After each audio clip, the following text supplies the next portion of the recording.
Hey everyone, and welcome to Economics and Education, where we're talking about how do people decide how much schooling to get. So my paper was first, and the research question that arose was, what is the educational response of undocumented youth to the availability of DACA? And for those who don't know, DACA provides temporary work authorization and deferral from deportation for undocumented high school educated youth. So in terms of the constrained choice model, the question asked is, how did DACA affect the costs and benefits of finishing high school? And would these changing costs and benefits alter the optimal choices of undocumented youth about finishing high school?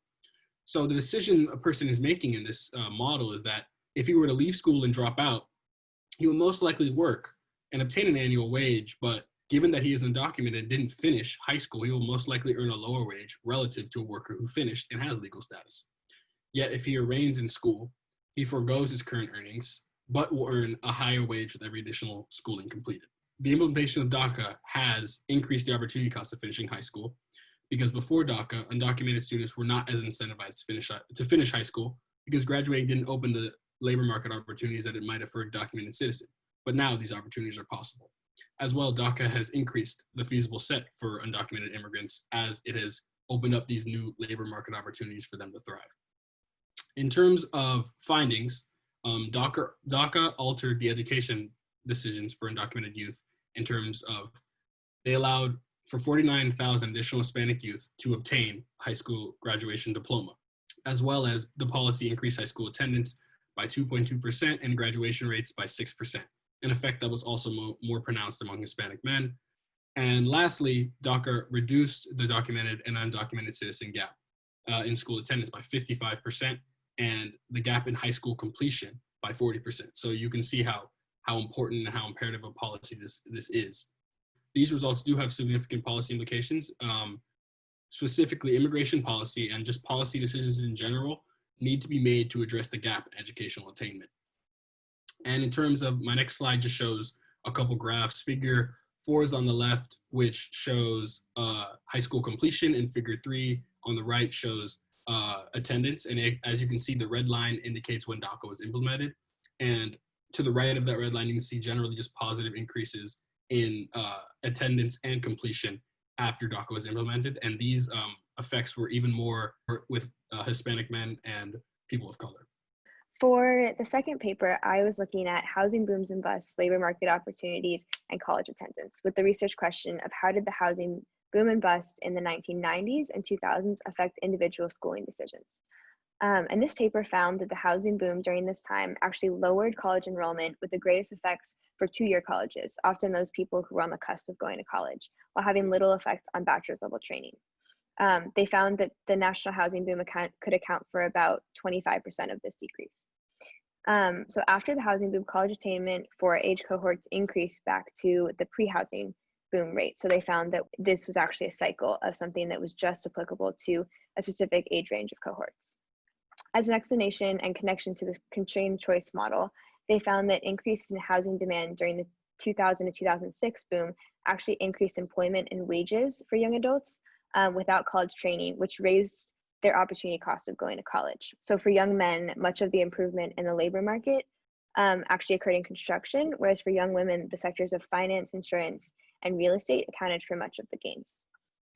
Therefore, in regards to policy, when there are improvements in labor market opportunities, policymakers must adjust the opportunity costs of both college going and the labor market opportunities that are currently at play. Lastly, they found that the decision to not attend college in a given year may be persistent because of the time available during that time, and the available received gains from college is shrinking while other costs are increasing, such as family obligations as well as tuition. So for this set of workers, they had actually a lower marginal product than they would have had otherwise, and this lower level of productivity for these workers can then act as a drag on the labor productivity. So this then was a point in which they raised the question of whether these findings could help understand the decline in labor productivity within the United States in the aftermath of the Great Recession. And then to describe these effects, the graph on the left shows that within the top third of metropolitan areas with housing price growth, it shows that they had the lower educational attainment, while the bottom 2/3 had higher. And then additionally on the right, this is showing the expanded labor market. The third paper discussed sibling spillover effects on college choice and major choice in 4 countries, those 4 countries being the United States, Chile, Croatia, and Sweden.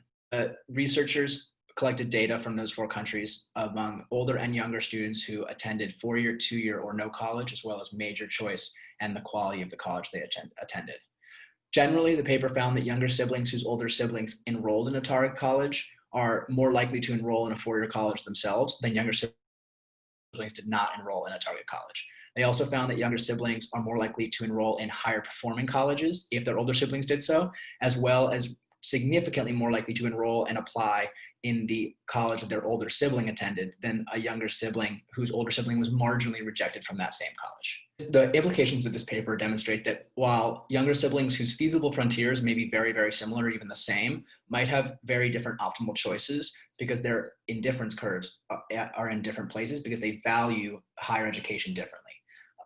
This could be because of conscious decisions, such as wanting to attend the college your older sibling attends, but also unconscious or less apparent things, such as belief in what opportunities are available to you.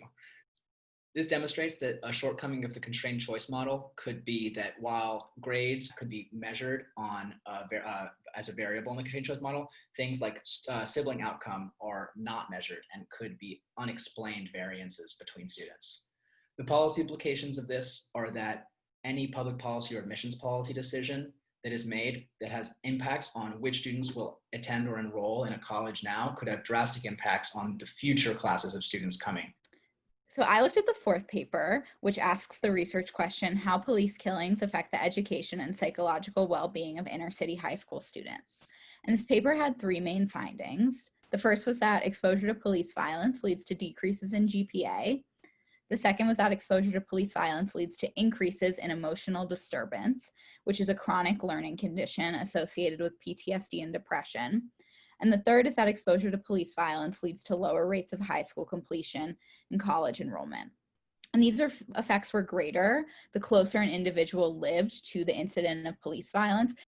These findings were also driven only by Black and Hispanic students. So white and Asian students did not respond in the same way to exposure to police violence. And the findings were also driven only in response to killings of Black and Hispanic victims, and they were greatest in response to killings of unarmed victims. So this very clearly links to conversations happening in the United States today, how we're considering defunding police departments. So to create our production function and discuss the constrained choice model, let's just focus on GPA and not psychological effects of exposure to police violence. So when we make a production function here, it describes the output you get in terms of GPA for any given input of hours spent studying in a day. And this production function has diminishing marginal return. Based on the paper's findings, we know that the production function will drop after a person is exposed to a police killing. So the same amount of hours spent studying now results in a lower GPA than it would have before exposure to police violence. The shortcoming with this constrained choice model is that it only considers how hours spent studying affects GPA and not other external variables that may have come into play here.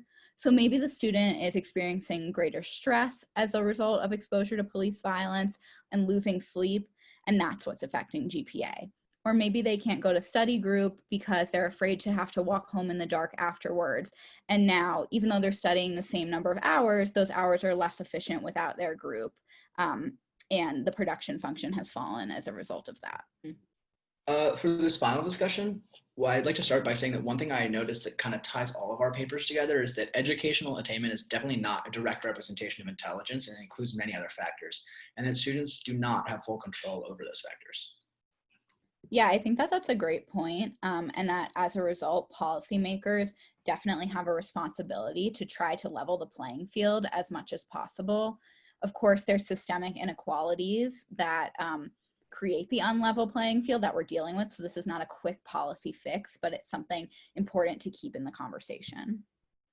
Yeah, I think also this is less of a policy implementation, but thinking about the ways that, since we're talking about education, the ways that admissions within schools can really take these other factors into account when looking at different factors that they use for the admissions process. Yeah, especially in terms of how individuals make choices. Like we understand that these individuals make choices, but a lot of times their choices can be influenced of aspects out of their control. An example of this is in standardized tests, where sometimes it's more influenced by socioeconomic status than anything else. And yeah, we've seen, do standardized tests really indicate success once you go on to college and beyond, because there's so many other factors involved in making these decisions? Yeah, I think that'd be a really interesting research topic for a future paper, would be, to standardized tests dictate success in college and beyond? And then also looking for other variables that both affect achievement as well as the choices that people make. And I think wrapping it up on one more policy point, I think what we've kind of come to here is that policymakers should try to create policy that expands the feasible frontier so that people can make more choices with regard to their education.